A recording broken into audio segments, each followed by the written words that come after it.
How did you go from street dancing to performing on the world stage? I started dancing on the corner of 5th and Main every Friday night when I was 16,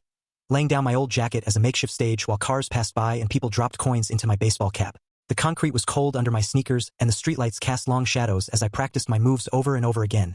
teaching myself how to spin on my head and freeze in positions that made my whole body shake with effort. My friends thought I was crazy for spending my weekends out there instead of hanging out at the mall, but something about the rhythm of the city and the way strangers would stop to watch me dance made my heart race in the best possible way. One rainy Tuesday evening when I was practicing alone, a woman in a fancy coat walked up to me and handed me a business card that read, Metro Dance Academy, in gold letters. She told me she had been watching me dance for weeks from her office window across the street and asked if I wanted to audition for their youth program, which meant real training with professional teachers and a chance to compete with other dancers from around the state. I could barely sleep that night because I kept thinking about how different my life could become if I passed their audition. And when Saturday morning came around, I put on my cleanest clothes and walked into that big building with mirrors covering every wall. The audition room was packed with kids who had been dancing since they could walk,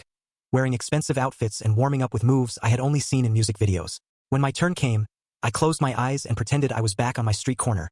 letting my body move the way it knew how while the judges sat behind their table taking notes. 3 weeks later, they called me to say I had earned a spot in their program, and suddenly I was spending every afternoon learning technique and traveling to competitions where I met dancers from all over the country who shared my same passion for movement and music.